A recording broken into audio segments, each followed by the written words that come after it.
And as it turns out, many of our most familiar elements and activities in life, right? So especially those that we think of as games, use some sort of element of gambling.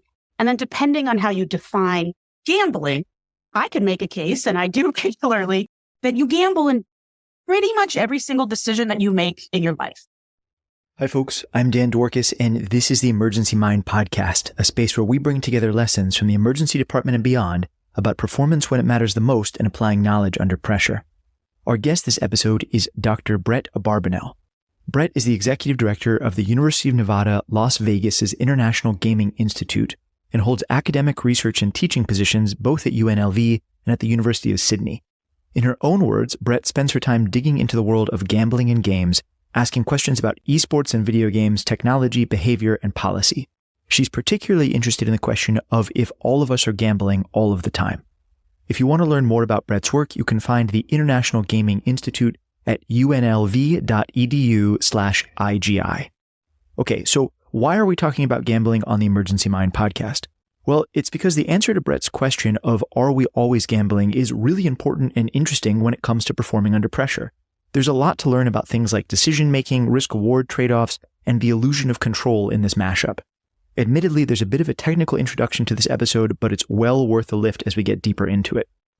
Before we get started, a quick reminder. If you want to join individuals and teams around the world who are working to perform better during times of crisis and emergency, there are so many ways to get involved with the Emergency Mind Project community, and we would love to have you. The easiest way to get started is to try our free crisis skills test, which you can find at emergencymind.com. Okay, all that said, let's jump into this awesome episode with Dr. Brett Abarbanel. I hope you enjoy. All right, Brett, thank you so much for coming on the podcast. It is wonderful to get to see you again and to work with you on something like this. I cannot imagine our younger selves when we were in college, up at 3 a.m, wandering around doing whatever, would have imagined that we would be here doing this today. So thank you to our past selves and thank you to you for coming on. Oh, it's so my pleasure. I don't want to date us too much, but were podcasts a thing when we were that age? Is that? I'm going to politely decline to answer that question. Yeah. Surely they existed. We just didn't really know about it. Yeah, absolutely. iTunes was around. That's for sure. And in any case, I hope what we're going to get into over this conversation is thinking a lot about uncertainty, risk, and managing the difference between sort of like theoretical expectations of stuff and practical applications of things, all of which is really, really core to a lot of what we do under pressure at the Emergency Mind Project. But why don't we start with something you and I were sort of kicking around before we turned on the record here, which is just what is gambling and why are you studying it? Absolutely. So let's do this because I find it so much easier to talk about this kind of thing when we think about it in your frame of reference, right? Mm. So I want you to do this. And then anybody who's listening, take a moment. What do you think of first when I say the word gambling? Las Vegas for sure. And poker and slot machines, probably slot machines I'd go with. Slot machines, right? So usually, people will say like a casino game, right? Sure. So slot machine, poker. These days, especially in the United States, sports betting comes up quite a lot. But occasionally, right, someone might think of something else. Like when you watch those sports, how often do they flip a coin at the beginning of the match? Sure. Even basketball, right? Like we got rid of the jump start at the beginning because we didn't want people to be quite so close together. Now, there's flip coins even at basketball games from time to time. When you play a board game, you ever roll a die or take a card off the top of the deck, right? Like Candyland. Everybody's favorite joke. And occasionally people will actually answer this and I don't have to tell everybody the joke, right? So when I say gambling, did you think of marriage? Nice. So all of this kind of comes into whatever it is that pops into your head. Gambling is in some ways totally very defined, and in other ways a bit more of kind of a nebulous, complex thing. So you asked about how I started kind of finding my way into this as an actual pursuit. I first started thinking about gambling and how it's kind of in everyday life really about 15 years ago. Gambling had been part of my life prior to that. Dan, as you know, I used to playing a poker game with several of our mutual friends. Exactly. Yeah. Literally an underground game because it was in a basement. So technically, right, it was underground. Even if the Brown Police Department used to walk through every now and then and just wave at us as we sat down together. But really, how did that manifest in our everyday lives? I really started thinking about it probably 15 years ago, maybe a little bit more, playing World of Warcraft at the time. I was an enhancement shaman. I had just switched from elemental shaman. And so I was hanging out with my brand new Fists of Fury set. They were really cool. They were on fire. And I had these brand new shoulder plates and they had like these lightning blue flames that rose out of them. And I looked extremely cool. And I was also extremely cool in real life too. Clearly there's a parallel between my ability to look like that in game and the shoulder pads I wear every day in real life. And to show off, I would hang out in Ironforge. And one of the things you could do at Ironforge is buy stuff for the game, right? There's shops there. There's an auction house. So around that time. Sorry, what is Ironforge for those of us that don't necessarily wear flaming gloves on a regular basis? Capital cities in the original World of Warcraft game. And you would go there when you needed, for example, a rest from, I don't know, killing monsters, right? Or whatever it was you were doing during the game. Perfect. So around that time, there was this new feature that was released in the game. So some characters, depending on whatever traits and things that you would train up, you could create something. And this thing was called the Mysterious Fortune card. And you could buy unused cards from that auction house in Ironforge or other major cities in the game. And the average purchase price for these was like 150 gold, something like that. So for reference, right, for those of you who didn't spend a ton of time trying to impress a guy that luckily you later married by playing World of Warcraft, the game money was silver and gold. So, and like bronze, right? So 100 bronze for 1 silver, 100 silver for a gold. And so you could buy this card for about 150 gold and it ranged, right? It's an auction house. The price fluctuates a little bit. Now, when you used that Mysterious Fortune card, it gave you a little fortune, right? You're so amazing and lucky. You're going to be a rich genius. And it gave you some in-game money, right? And that money ranged from about 10 silver to 1,000 gold. Might even been 5,000 gold. My memory is starting to get a little hazy now, 15 years on. Well, this whole concept, though, that piques my interest, right? To me, this isn't just a fortune teller. It's a lottery ticket. I'm spending some amount and I'm getting a wide range of options as to what that monetary outcome is, even if that monetary outcome is in-game money. But then, I stopped myself for a second, right? I spend my whole life in gambling. 15 years ago, I had been playing poker pretty regularly. Getting a degree that really focused on gambling. I was thinking about this all the time. But what might somebody else think about this Mysterious Fortune card? If you flip this and get some amount of gold, is that gambling? Would you think of this as a lottery ticket, just like I did? The answer, The answer might be yes. It also might be no. Some people might think about this and say, yeah, Brett, whatever. I mean, it's gold in World of Warcraft. Who cares, right? So there's it's various answers. And are there other instances where this starts to exist in everyday life, where you have a chance mechanism? Is that gambling? And as it turns out, many of our most familiar elements and activities in life, right? So especially those that we think of as games, use some sort of element of gambling. And then depending on how you define gambling, I can make a case, and I do regularly, that you gamble in pretty much every single decision that you make in your life. But you, Dan, right? You think about gambling differently than I do. We both think about gambling differently than every other person who would be listening to this podcast, because the nature and nurture that brought you where you are today influences the lens through which you view everything in the world, right? This is how we are unique as humans. So you think about gambling differently because a little Talmudic levity here, right? You don't see things as they are. You see them as you are. And that's kind of a theme that always tends to come up when I talk about this, because when you think about what gambling is from a general social perspective, it can be a pretty specific thing. in terms of definition, but that definition is super broad. So I like to give the following definition. Gambling is risking something of value on an outcome that's uncertain. So you said a second ago that we're gambling in basically all of the decisions we make, that there's some element of chance in all of the decisions that we make. Mm-hmm. So are you drawing a distinction between things where there are chance outcomes that are involved in it? There's some sort of a random or stochastic process that helps arrive at the conclusion, and things where we are purposefully risking something on the outcome of that stochastic thing. Yes, because whenever we have those sorts of random moments in our lives, mm-hmm. even if it's a moment where you're making an active decision, you're still making that choice based on potential randomness, right? You mentioned this stochastic process, and there is a potential risk involved there. So let me give a kind of pretty straightforward example that's not based on my history of World of Warcraft, right? So something super common. You walk outside your door, get in your car, and you head to the grocery store.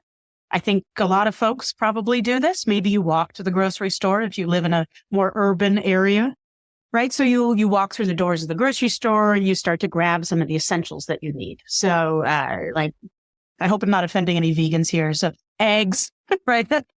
Bread. And, for a lot of folks, right, those chocolate chip cookies over there in the bakery, they're looking real good. So we're just going to throw those in the basket too. I mean, that's a pretty generic definition of something, or example of something that we might do in everyday life. And was any of that scenario gambling, right? When you walk out the door, what sort of chances are you taking outside the safety and comfort of your home? When you're driving in your car? I mean, Dan, you're in LA. Surely that's not like a completely safe activity to be driving around in the LA traffic. Are you gambling with your health on the sugar content of the chocolate chip cookies, which, may have gone straight into the stomach between the time you left the grocery store and arrived back at home, right? But here's the thing. Was the gamble worth it? So is it just that, because obviously most of us aren't, there are certain circumstances, and we can nudge towards those as we keep going, where those decisions are really highlighted, right? Where they're really high stakes decisions, where the outcome of one thing or another really swings a lot. So, and maybe we're starting to get into taxonomy here. So there's some decisions where the outcome doesn't really matter, and sure, you're gambling, but who cares, right? Yeah. These are free rolls or something like that, right? Or there's decisions where the outcome is wildly different and really does matter, where you care a lot about it.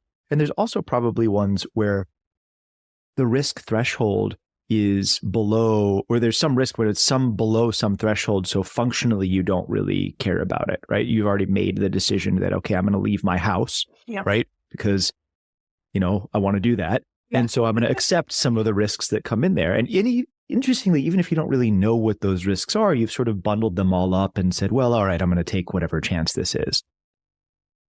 Yeah. And I think that that's an important thing to consider because, again, I'm talking about this in terms of gambling. Mm-hmm. Tons of people in life would never define this as gambling. It would be risk-taking.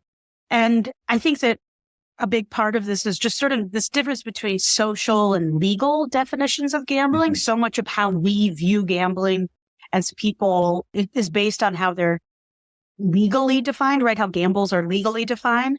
So let me just run through that super briefly, because I think that also helps frame this in terms of how people think about it.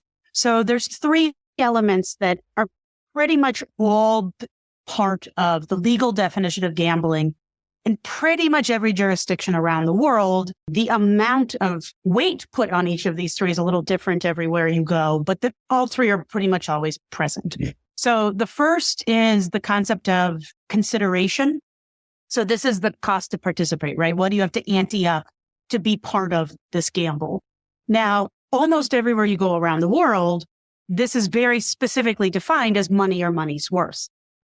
So there has to be some sort of monetary value attached to it. So what's money's worth to you then, right? It's probably different than what money's worth is to me. It's probably different to a whole variety of other folks, right? One man's trash is another man's treasure is a really nice way of thinking about how we all think really differently about money. But if what you're risking can be exchanged for money, that's really that cost to participate when it comes to legal gambling. And then the next element is the piece that we've been talking about, right? Is risk. It's chance. There has to be some element of uncertainty that's involved here. Because chance, right, it's not exclusive to this legal definition of gambling. It's like we've described, it's present in almost everything that we do. And it's been present in games, not just in gambling, for almost as long as games have existed. So I have a super fun cocktail party fact, if you are interested, Dan. Do you know why dice have little pips on them instead of Arabic numerals? I have no idea. So it's because we've been using dice to apply like chance to games or predictions since before Arabic numerals were created. Okay, that makes sense. Yeah. Yeah. Like the idea of rolling the bones, that literally comes from when dice were made out of knuckle bones from sheep and goats and that sort of thing. So this has been part of what we do as humans for ages, right? This, whether it was trying to predict the future, originally rolling the bones was really the idea of trying to do fortune telling. It wasn't even the concept of gambling at that point. And within that, then, like other card games, right? So it's not just blackjack or poker. When you play solitaire, for example, right? Chance is whichever card is coming up off the deck next.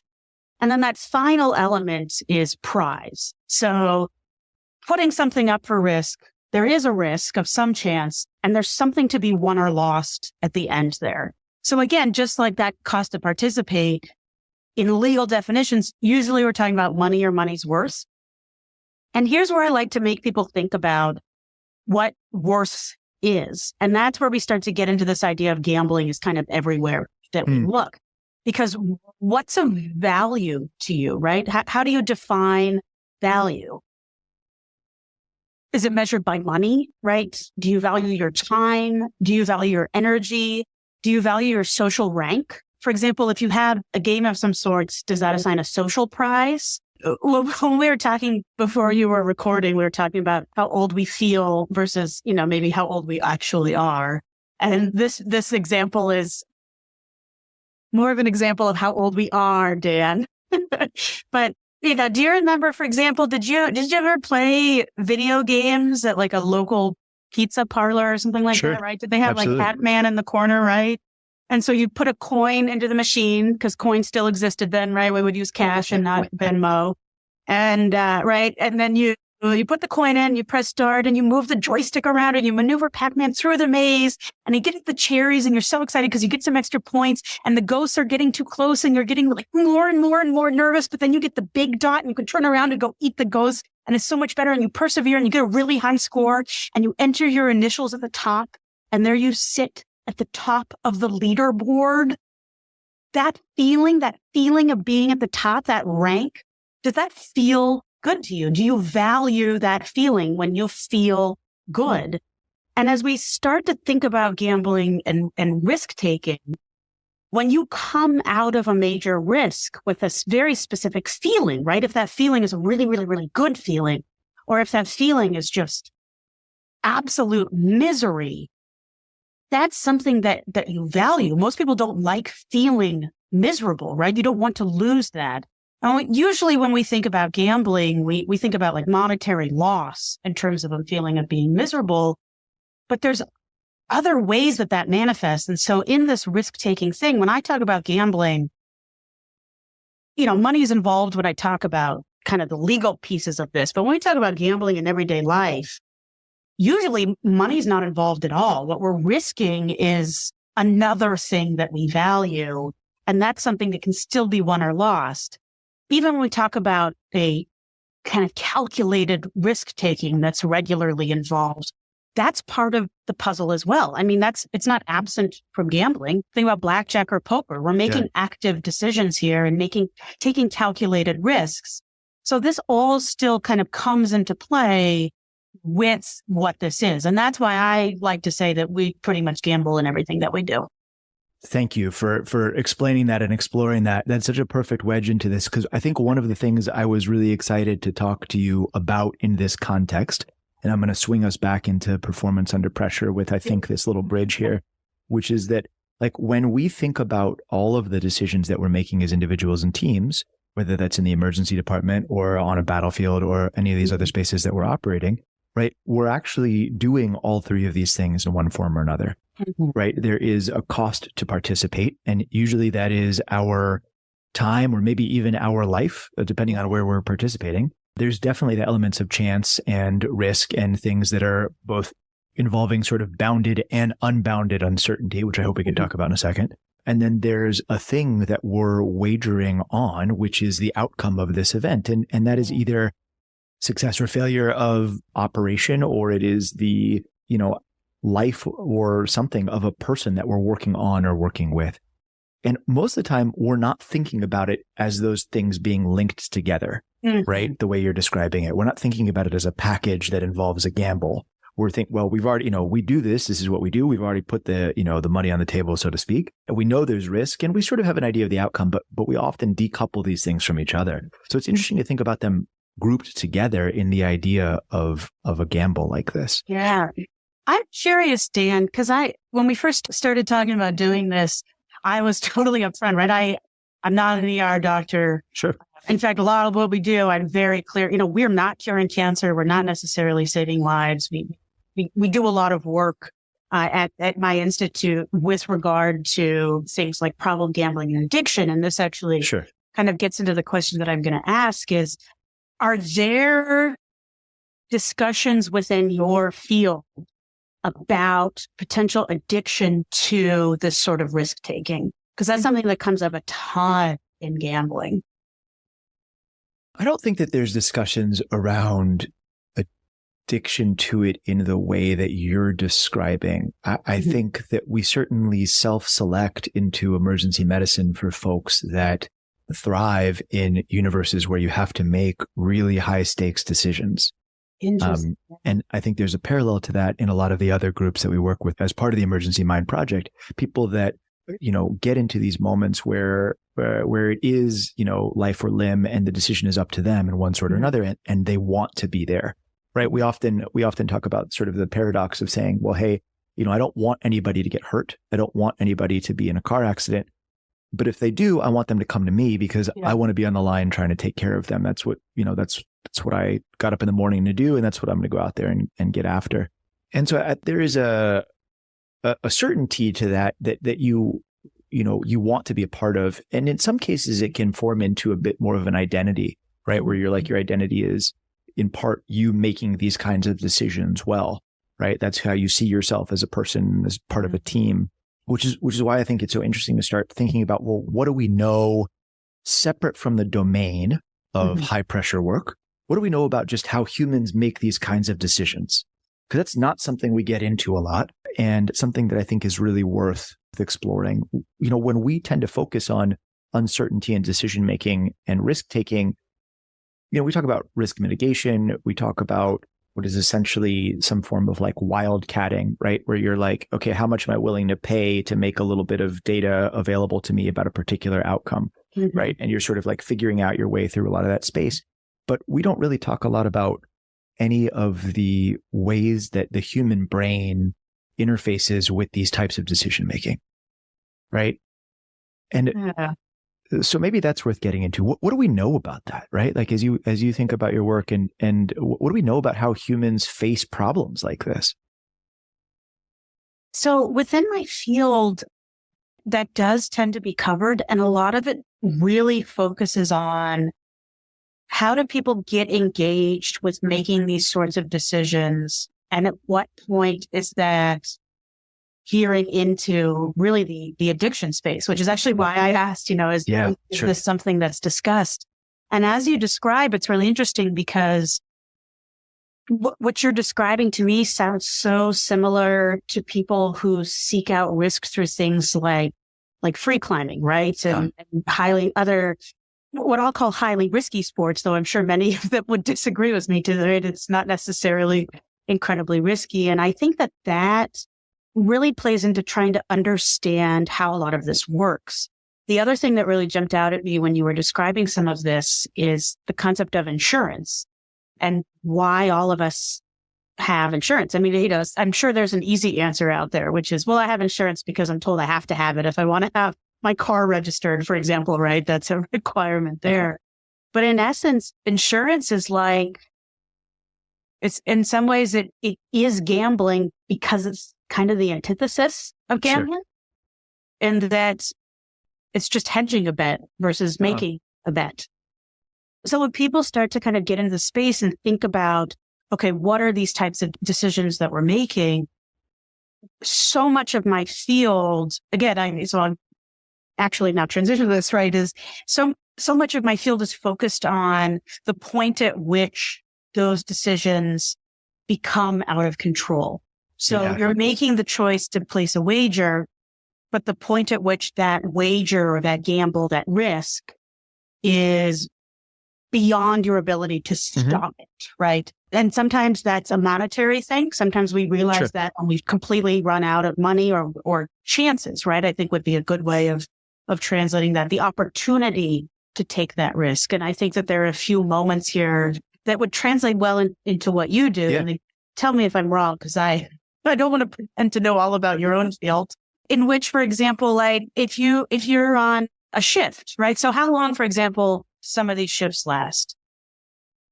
I mean, you're not doing like a 4-hour shift, right? There's a point at which there's exhaustion that kicks in. And at that point, are you reaching a moment at which you don't have much left in you, in your tank, to be able to take the risks that you maybe could have taken at the beginning of that shift? And so what decisions are you making? At what moment are you maybe not making the same sharp decisions you may have been making, 12 hours ago, to be able to continue down that track? And so one of the things that we talk about is that loss of control, and what ties into that, or what tends to really tie into that quite a lot, that I think would be great to get into, is the illusion of control. And that's something that we regularly talk about in the gambling field, in the sense that in our field, it's the idea of thinking that you can control the outcome of the game. Mm-hmm. And I also want to emphasize here, every time I say the game, I'm thinking about, my own framework and my own field. I do not want to suggest in any way that I consider what you do to be a game. Like, clearly this is a much more, high stakes focus with this. So I want to make sure I'm clear on that point. No, I think that's well said and, obviously appreciated. I also think that a lot of what we do has structures of games in it. Right? Like, yes, the decisions are important, but I think it's doing it disservice by pretending it's something else in a lot of ways, right? Yeah. Because we make decisions under uncertain conditions that have chance outcomes associated with them. Some of it is skill, how we make those decisions and apply those logic. And some of it is chance. And that's just the reality of it. And so a lot of, even in high stakes things like this, really do have the structure of games. And it's worth exploring what we know about games in order to bridge into that. But okay, but let's keep driving on this illusion of control, because I think this is really important. So this illusion of control, what gets really interesting about it is because it's not just something that kind of happens to you, right? It's also visualized. We put it into popular culture regularly.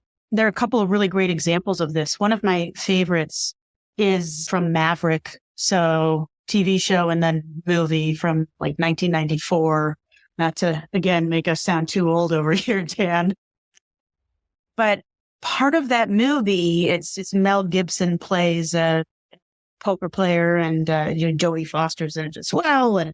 But Mel Gibson's character, the whole movie shows him regularly practicing with a deck of cards, trying to like will a specific card to the top of the deck, and it shows him like doing a very, very concentrated movement, where he's holding his hand over the deck, with his hand is kind of clenched up, trying to focus on this, right? He's pulling the ace of spades to the top. He can do it. And then he pulled the top card off of the deck. He holds it to his forehead and looks in the mirror, and it's like the 7 of hearts, right? Mm-hmm. And this happens a few times until, and I think that a movie that is now almost 30 years old, I can give away, it's not even the ending, part of a game in the middle of the movie, where he does this again in the moment of truth. He needs the ace of spades to be able to beat all the other ridiculously designed hands of this poker game, which very common in films, by the way, unlikely outcomes.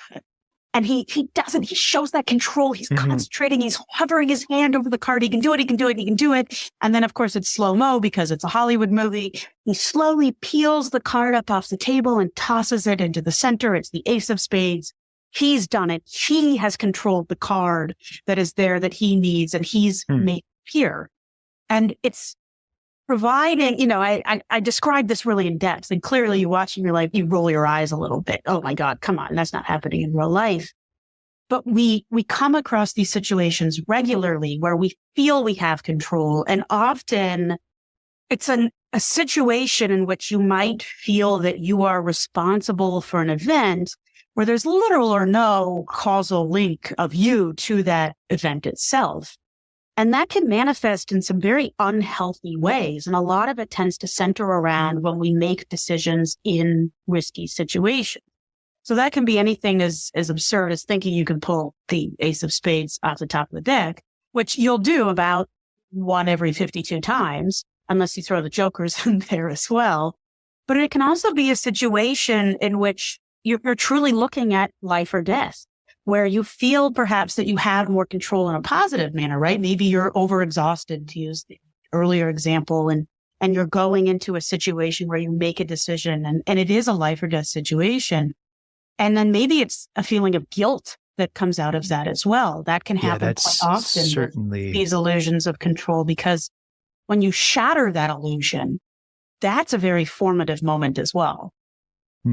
That's so important. And you see a lot of folks in and around these high stakes universes that live with that, what if I could have done something differently? Like if only I'd sort of, changed one thing or another, as if there was the ability to control a lot of things that we really don't. And there's a lot of people to use another gambling metaphor here, right? There's a lot of people who arrive in the emergency department and their die was cast before they arrived in the department, right?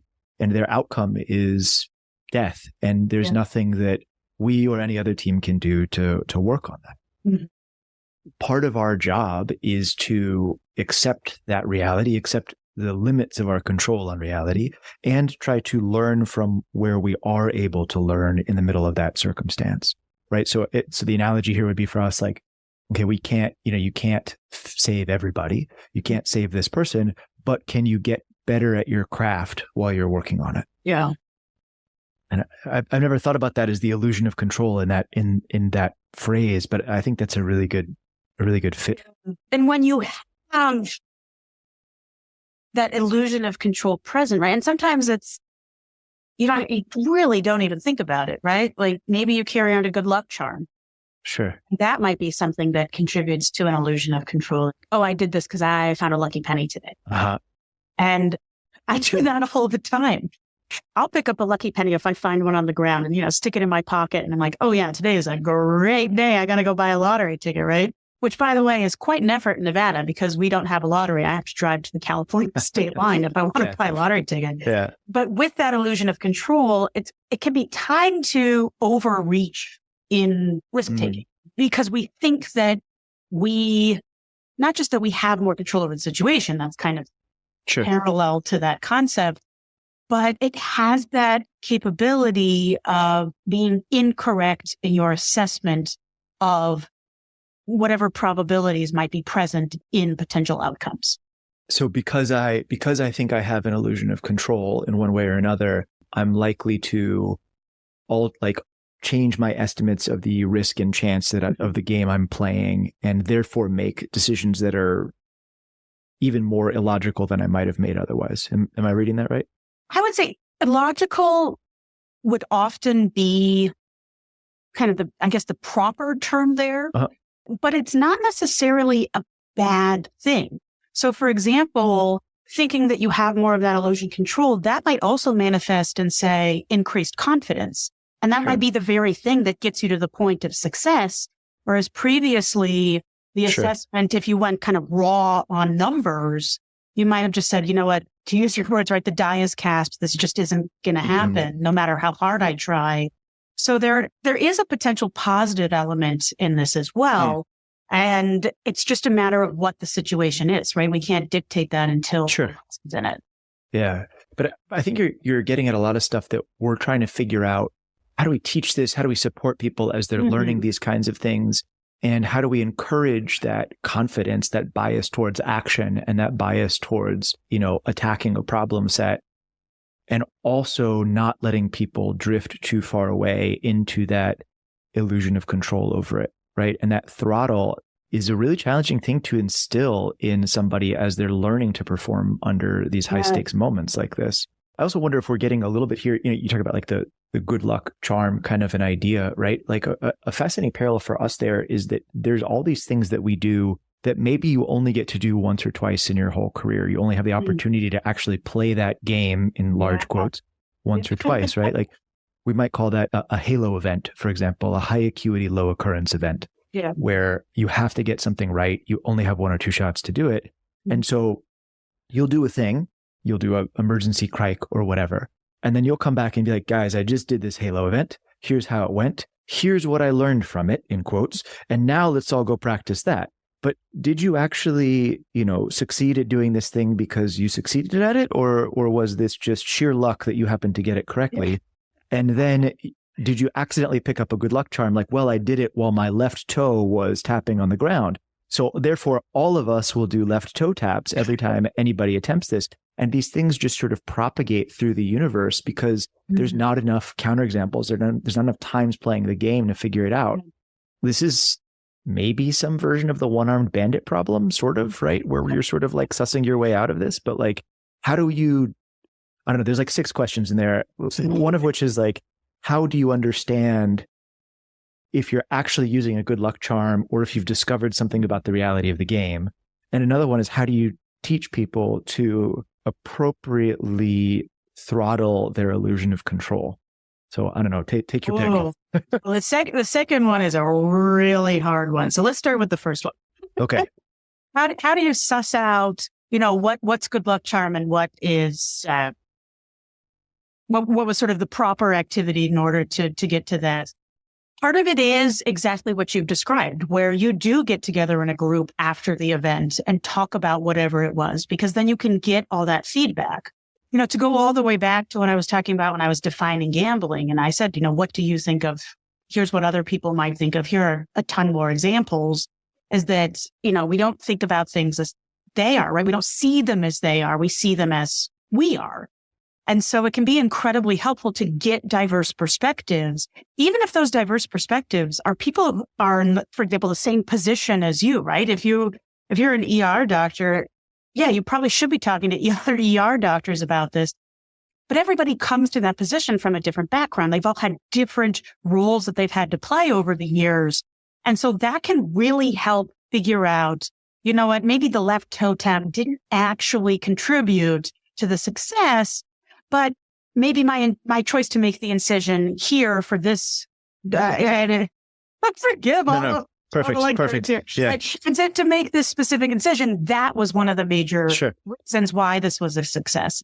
And so I'm a huge proponent of getting feedback on these decisions and having that kind of element of socialization and group contribution to figuring out, okay, what about this made it particularly successful? What about this helps us beat the game, if you will? And what about this was just, a confounding variable that happened to also be present at the same time? And there's a really interesting link between what you're saying and the idea of safety too, which is a concept that we're sort of exploring more and more along the podcast, which is that you're not suggesting the older school way, the safety one way of doing it is only analyze things with bad outcomes, right? And therefore you will only learn, like the M&M process is you analyze things with bad outcomes. The safety two mindset would instead espouse analyzing essentially everything, but particularly things where there are unexpected outcomes from one direction or another, whether that's a good unexpected or a bad unexpected. But to really leverage what you're describing, which is to superimpose diverse viewpoints on trying to figure out what was a good luck charm and what was a real feature of the game. You probably, correct me if I'm wrong, but you really have to use both the good outcomes and the bad outcomes in order to figure that out. Oh, yeah. I mean, it ties into the idea of survivorship bias, right? And this is kind of that always comes up. And there's that it's an example so present that I can't believe it's actually become a meme on the internet. The World War II plane that's got like all the bullet holes in it, right? And they would come back, and so they'd keep reinforcing where all the bullet holes are before they realized, oh wait, no, we should probably reinforce where there are no bullet holes, because that's what's making the planes go down. Right? That's the positive piece. It's the negative to the photograph. And I think that that's a huge part of it. It's really interesting to hear that this is really, it's almost crazy to think, oh my gosh, it's 2023 that we're finally talking about comparing the very negative outcomes with the very positive outcomes. But hey, you know what? The next, other than 100 years ago, the next best time is now. So why not start making this a big part of what we discuss? Sure. And I think that that's really a valuable part of the puzzle, because, you talked about making a decision. How much am I willing to spend to get this data to be able to go to this place? We have so much data to help us make these informed decisions in uncertain circumstances. So why not use all the available data that you have on hand to the best of our ability, right? I know there's limitations on, for example, money and time that sometimes don't allow for us to make those comparisons, but it becomes incredibly valuable. And then the other major element of this is, it actually ties into your second question, which was, once we figure out kind of what works and what was just also present, is how do we communicate that with people? Yeah. Because that's a big part of this as well. We can get all this data. We can talk about the positive pieces. We can talk about the negative pieces. But then how do you translate that into a valuable lesson to what might end up being a very big, diverse group of people? Right. And totally upfront, that is extremely difficult. As it turns out, education, everybody can do it. Not everybody is particularly good at it. And I've had many failures in my own life, all of which I hope I have learned from and not just failed uselessly over here, as well as other successes and kind of how we figure that out. Because not everybody thinks kind of quantitatively, not everybody thinks qualitatively. And so the ability to translate some of this, it might not be a matter of looking at this from raw numbers, right? Usually when we talk about risk taking, we talk about probabilities. It's a ratio, right? Or a percentage that we're showing to somebody. And that can get very impersonal. And that can make it even harder to make these sorts of lessons possible. Like, people don't fit in specific designated boxes that we've made. And I think that the last kind of 20 years of society and culture have really taught us that we know so much more, and simultaneously, right, so much less. We're learning still about how we define human beings, kind of who we are, how we define gender, for example, has become so much more complex and interesting, really, over the last 20 years than the way we would think about this previously. And within that knowledge translation space, it becomes so much more difficult, right? So, for example, Dan, earlier you used the phrase stochastic process. I haven't used that phrase in ages, because whenever I tried to use it, people would be like, what? I think I heard that word when I was in college and I was probably zoning out, right? That's so I talk about probability. I talk about chance. They're phrases you might throw in that are just the same thing, but with different language, right? So can I give a concrete example that we can maybe translate this over for? Because there's two sort of directions that we take this. One is, as I'm training and working with my team, and I'm trying to encourage them to make high stakes decisions better, I want them to understand how to learn from the game and what the risk profiles are and everything. But maybe an even easier one to talk through is a decision that ER doctors often have to make with their patients, which is, in the setting of an acute stroke, do you give this drug TPA? Right? So, TPA is a clot-busting drug and has the potential, depending on whose side of what research you read, the general expected thing is that some people it'll make a lot better. A lot of people, nothing will happen to, and some people will get worse and a few will die, right? So the idea is you give this drug to, and my numbers are going to be a little bit off here because I haven't thought about this in a while, but you take 100 people with a stroke, you give them all TPA, some large number of them, nothing will happen to, some percentage of them will get much better, some percentage will get a little bit worse, and one or two will die, and they'll die pretty horribly. It's not like it could be a bad death depending on how you describe it.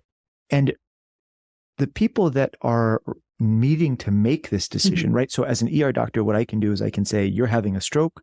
Here's what we think is going on. I can offer you this treatment. Here's the idea of the treatment. Here is what we roughly know about what will happen to 100 people in your shoes that take this treatment, right?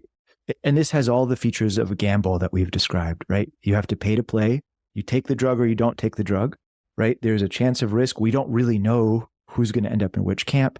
And there's a real outcome for it, which is life, death, or permanent disability, right? So this is a gamble that's like a big gamble that you're going to take. We don't really know the best way to help people make this decision.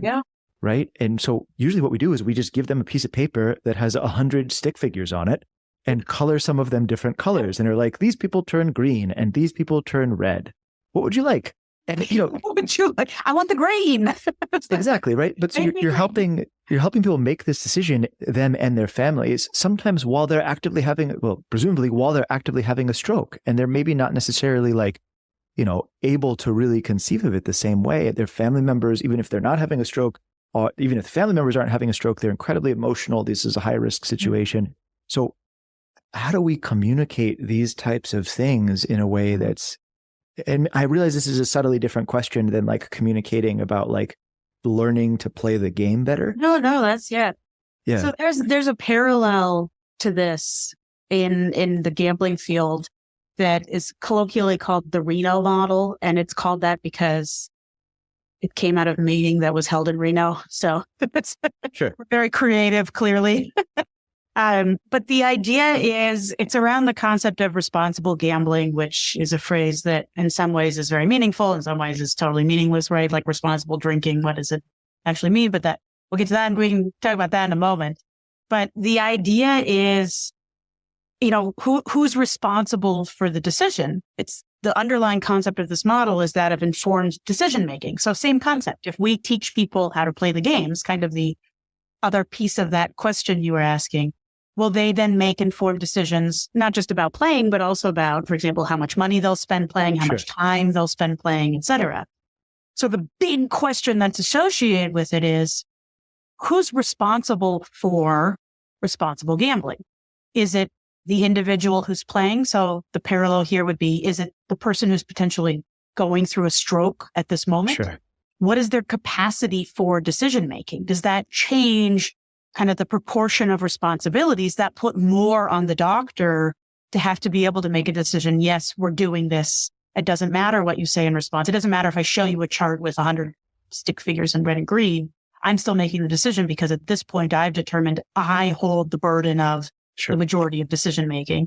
Is it somebody else? In our model, it might include, for example, like a lawmaker. It might include public health people who do kind of outreach and prevention efforts. In your example, it might include, for example, family members. Maybe it includes a consulting doctor. Is there somebody else who's more of an expert in this particular drug, or somebody who deals with strokes more frequently? Here I am totally showing my ignorance on some steroid. It's probably a good thing for me to be able to admit that as someone who's not an ER doctor, I luckily have not had to spend a ton of time in ER. But it's part of that discussion. So who is responsible? And what becomes really interesting in this question in terms of making that decision, right? Because it's two things. One, how do you communicate? And then two, how is the decision made? Because sometimes you communicate the whole thing and then you, Dan, as the doctor, you're still making the decision in the end. Making that responsibility, it's more than just how that might be distributed, right? Who owns the responsibility in a specific situation, but it also changes based on where you are. So, for example, a lot of the work that we do, it's global, right? And do you have an international audience? I don't want to start assuming. Absolutely. Excellent, right? So it can be totally different wherever you are around the world. So in America, for example, North America, I should really say, not just the US, but also Canada tends to be quite similar in terms of how we view our approach to kind of community and individualism and that sort of thing, is that in the end, the patient, they're the ones who have to make the decision. We've provided all the information to them. They make that choice. In other cultures all over the world, it might be different. If you look at cultures that have more of kind of like a community-focused, collectivistic is a phrase that's often used, culture, it might be a totally different thing where you are deferring absolutely as a patient to the doctor who is the authority, who has that control. Japan is a fantastic example of this, where you might defer to the person who's in the very specific role, right? Korea has a couple of really great examples. I think this example actually ended up in a Malcolm Gladwell book, but there's an example of a plane crash actually, where because of kind of not just culture, but how communication exists within certain cultures, that there was a plane crash that happened and the captain who was in charge, right, had a co-pilot who was there, or the pilot was the superior officer, right? And so the first officer was there, and because their means of communication really didn't dictate for a first officer to say, what the actual heck is going on here? Stop. We need to change course. Yeah. This is going to cause a crash, right? When you listen to the tape, it's much more subtle. Have you looked at this over here? I see that this reading is X. It's really much more quiet and not a very definitive, this is the choice that's going to be made, because that choice belongs to the captain. Now, I want to make sure I'm clear. I don't suggest that this is an inferior form of how a community culture might exist. It's just a different way of how we communicate and how we think about this, kind of who's responsible for the final decision in the different worlds that we live in.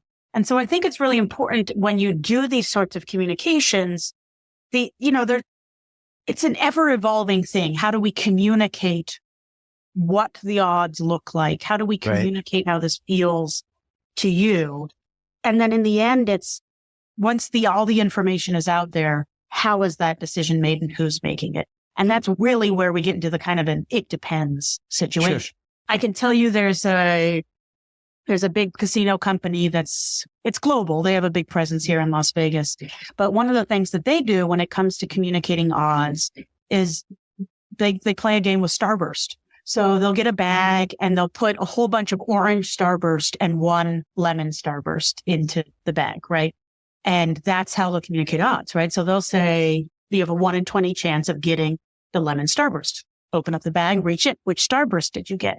And then, you can pour it out and actually see which ones are there. So kind of similar to the green and the red, but with Starburst. I will note a little bit of levity in this one, in the sense that they use the orange and the yellow because when they had the pink and the red, the Starburst tended to disappear more frequently because they would walk away in people's mouths or stomachs or otherwise. So that's why they use the orange and yellow. So that certainly makes sense. Yeah. I mean, that certainly makes sense when you know what the odds are, right? When you're able to say you have a 1 in 20 chance of this gamble paying off. Here's some ideas. I think we're often faced with problem sets that are, where we don't know necessarily what the odds are. And we have some data that would suggest the odds are such and such for some people. And those people might or might not be like you.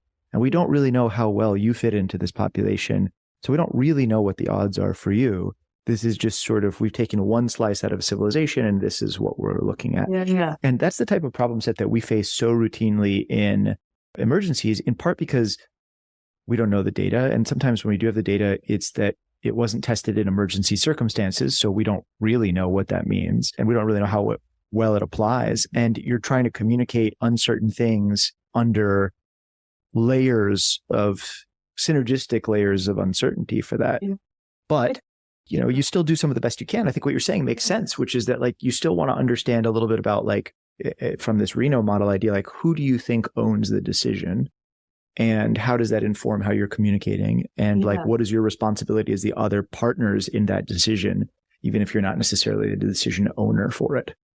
That's really interesting. You inspired two thoughts for me. The first is, I'm the kind of person where in that situation, I want to be fully informed. I defer to the expertise of the expert. I want to know everything that you know.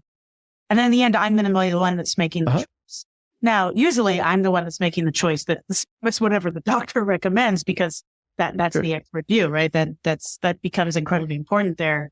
And then the other piece of this is it kind of reminds me of so many of these different situations with that, who's responsible for it? How do we get into some of those spaces?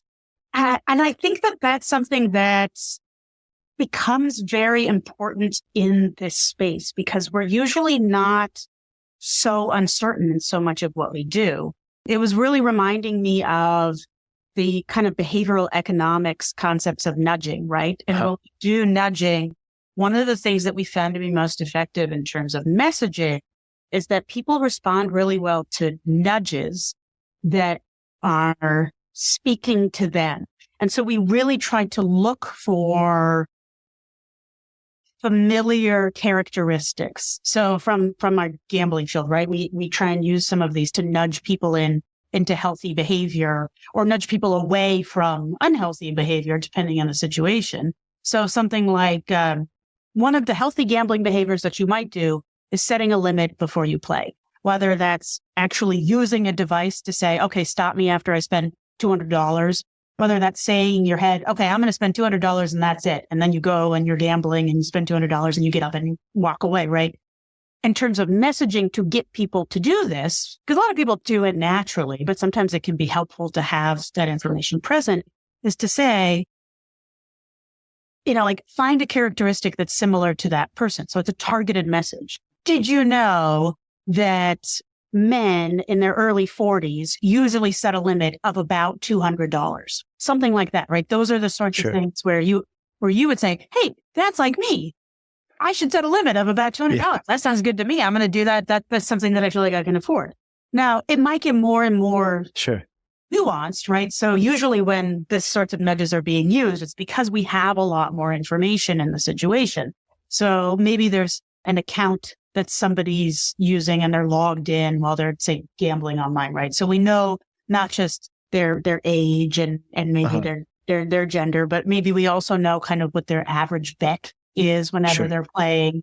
We know kind of what they're depositing and what they're withdrawing. So we might not say, hey, did you know that men in their early 40s usually set a limit of about 200? We might be able to say, oh, hey, men in their early 40s usually place a bet or usually have an average bet size of about $5. Or maybe they set a limit of $150 because based on what we know about your account, that's a more realistic and safer, if you will, amount for you to gamble. And so the idea of having all of these layers becomes really difficult because it just means we're still in constant data collection mode. How do you make a choice? How do you give that nudge if you don't know enough about the individual or you don't have enough other data about similar individuals? And so then it's a matter of trying to pull all of that together. Now, I would assume that when you are an ER doctor and you are in your flow state, you are ready to go, you are making these decisions on the spot, you're not necessarily able to access every single study maybe that you read on this very specific problem immediately out of your brain, right? It's a very abnormal human trait to be able to pull information that quickly, that accurately out of your brain in the moment while you're making a decision, especially in a life or death moment, right? And I think that that's an area where our massively evolving technological world is so valuable. And it's a combination. We see these discussions on AI, right? And kind of in the academic world, the chat GPT thing has become such a huge discussion because, oh my God, what if my entire class just writes into chat GPT, here's the prompt, write an essay. And then I have no idea if my student actually wrote this or if chat GPT wrote this, right? But at the same time, these sorts of systems have the potential for good, right? We have all this technology and we get a lot of fear elements that come into things like media and culture. We don't need to go down that road, but I think we agree that's present. But there's so many opportunities for the value of these sorts of things. And to have that kind of information present can be incredibly valuable. I don't know how present that is for when you're in the position, right? It also needs to be easy. And I don't know how easy we've made it to access. I assume all the information's there. So much data has been gathered over the last 20 years. And then it's a matter of, can you get it? Just because it's there doesn't mean it's easily gettable at the moment. I mean, I think you're breaking down the problem really effectively, which is that you have uncertainty stacked on top of uncertainty with a side of uncertainty. And you're, splitting the problem into, do we know the data can we access the data? Can we access the data correctly just in time for when we need it in order to support decision-making and support communication around decision-making? And there are so many holes in that chain of thought that it's just all over the place. So this actually wraps up nicely because it brings it a little bit full circle, right? So let's say you're in we'll call it a crisis moment, right? There's a major event happening. You have to make a decision. You're pretty sure you know the information. The information is in a database somewhere, right? There are people who have gone through this problem and the decision could potentially be made, but it's not necessarily top of mind while you're in this decision-making moment. So back to that definition of gambling, right? What is the cost to participate? And here it might be time. How much time are you willing to spend typing the potential issue into your phone or whatever device you might use to access that information? Are you typing into the computers that I know you guys wheel around in a hospital setting? How much time does that take to type in? And that cost to participate, how much time does the person have to quote unquote sacrifice while you figure that out? Or do you need to go based on what you think you remember or truly do remember? I don't want to undermine everybody's memory here, right? And then make that decision in the moment. That's your cost to participate. Your chance is involved in that uncertain outcome, right? There's a probability it will be successful. There's a probability it won't be successful. And then, of course, the potential prize, right? In this case, maybe life. Life is that big prize. Maybe a smaller prize might be life with a certain amount of recovery period. And then the major loss, because there's always a potential loss associated when we talk about gambling and risk taking, is, of course, the death side of a life or death situation. Yeah. No, that's a great summary of bridging it. And it's awesome to bridge that back to like the first thing we talked about in this. Yes, full circle. Yeah. I just thank you so much for joining all of this. But just before, there's like so many other threads and so many other directions to go from here, exploring this and this, this domain of uncertainty and decision making under uncertainty is such a fascinating space to keep exploring. But before we sign off here, an opportunity for you. Do you want to challenge folks listening to this podcast, right? What do you want them to do differently tomorrow, no matter what their field is, and as you think about them performing under pressure? Think about risk. Think about what you're doing and how it might be gambling in the way that I've defined it, right? So when you start to define gambling, risking something of value on an outcome that's uncertain. Human beings take risks in their everyday lives. And at the same time, risky behavior has the potential to lead to great success. And it also has the potential to lead to problematic behavior. And with gambling, we can't really invoke these now immortal words, right? When the Supreme Court was talking about pornography, and Supreme Court Justice at the time, Potter Stewart, has these famous words. He's describing his threshold test for hardcore porn. I'll not today attempt to define the kinds of material, but I know it when I see it.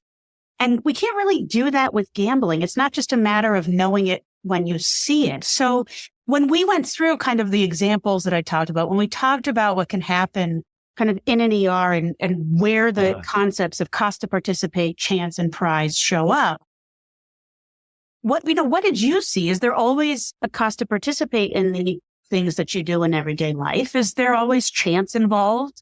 And is there always a prize to be won or potentially lost? And so in that sense, is what you're doing gambling, right? And then more importantly than this very broad definition of what it is, how might gambling matter for what you do in your everyday life? Really cool. This is a great challenge. Thank you. Thank you so much for coming on the podcast. Thanks for joining. Thanks so much for inviting me. All right, folks, that brings us to the end of this episode. I hope you learned something and I hope you enjoyed. As always on this podcast, our goal is to dive deep into what it takes to perform under pressure. Nothing that we discuss here should be construed as medical advice, and all of the opinions that we discuss are our own and are not necessarily representative of any organization with which we were affiliated or for whom we work. If you want to go even deeper and get more involved, don't forget to check out our book. It's called The Emergency Mind, Wiring Your Brain for Performance Under Pressure, and you can find it at emergencymind.com/book. All right, good luck out there.